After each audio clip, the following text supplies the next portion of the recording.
I don't know if you remember the story from the end of Genesis about Joseph. Joseph, he was the brother who had a lot of brothers who didn't like him, but he also had this multicolored coat.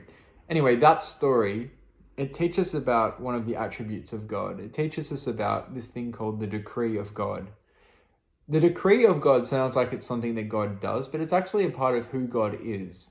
The decree of God is his eternal plan, whereby he foreordains everything that will come to pass. It's his eternal plan where he foreordains everything that will come to pass. And we learn about this in the story of Joseph. Like I said before, Joseph was the youngest brother, and he was favored by his dad, Jacob. And his brothers didn't like him because he was the favorite, but also because he had these dreams where they would bow down to him. Anyway, they decided to kill him. But then when they backpedaled a little bit, they decided, no, we won't kill him, we'll sell him into slavery. So Joseph's brothers sold him into slavery, and Joseph went to work in Egypt as a slave in Potiphar's house. Potiphar's wife sees Joseph, and he's a young, strapping young lad, and she wants to go to bed with him. But Joseph won't go to bed with her. And so she falsely accuses him of raping her. And so he's sent to prison. The situation gets worse and worse for Joseph. And while he's in prison for many years, he interprets dreams. And eventually he's called into Pharaoh's palace to interpret one of Pharaoh's dreams. And he interprets it so well that Pharaoh appoints him as one of the rulers in Egypt. It's a long story, but it's a great story. You should read it. Eventually, there's a famine, and Joseph's brothers come to Egypt looking for food because they're starving. And they get to Egypt, but they don't recognize Joseph anymore. He looks different. And they plead with him for food, and he gives them food. But then eventually Joseph tells them that he is their brother. And they're really worried that he might exact justice on them for what they've done to him. But this is what Joseph says to them. This is from chapter 45.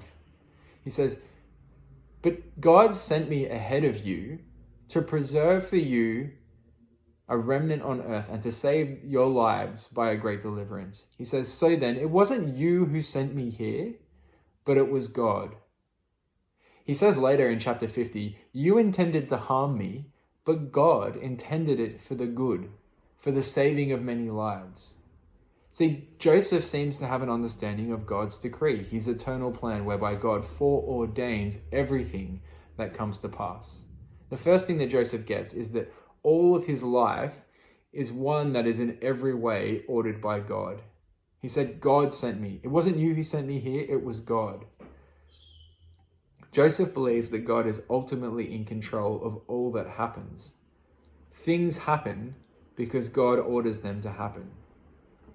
Now, some people have this perspective of the world that God maybe made the world and he established all of these laws and rules about how the world would function.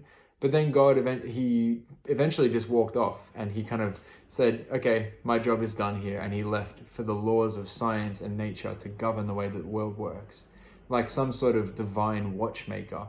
But that's not what we see here. God is more involved than that. He orders all of our lives. And the second thing that Joseph noticed, and this is the one where we hold our breath a little bit, because Joseph noticed that God is sovereign even over the bad things that happen to him.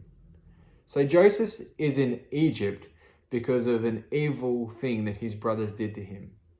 And the ends don't justify the means. The action was still evil, even though the result that comes from it is good.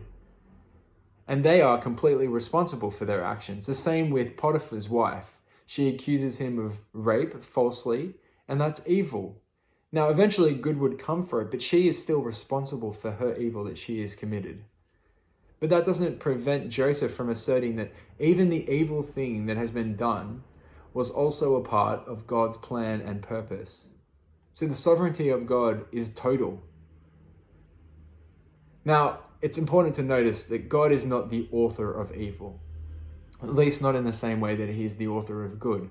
A.W. Pink, the author that we've been reading to prepare for this series, he says, "Sin could not proceed from a holy God by positive and direct creation, but only by permission and negative action."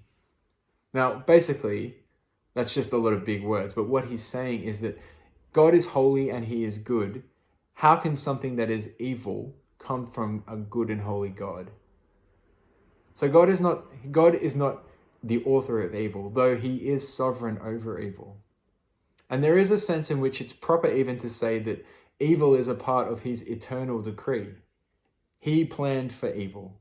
It didn't take him by surprise. It's not an interruption to his eternal plan. In fact, the ultimate expression of God's eternal plan was the death of an innocent man that happened on a Roman cross. Evil, but God works out his plan through that evil. So what does this attribute of God mean for us? Well, it means that God has complete control of our lives. Psalm 139, the psalm says, "All of my days were written in your book before one of them came to be." To quote Jeremiah 29:11, the way that it's meant to be quoted, "I know the plans that I have for you, declares the Lord." God even knows the plans that he has for the sparrow that falls to the ground, or the plans that he has for the hair that falls from my head. He knows the plans that he has for you. He's in complete control. And we can rest in the fact that our God is a sovereign God.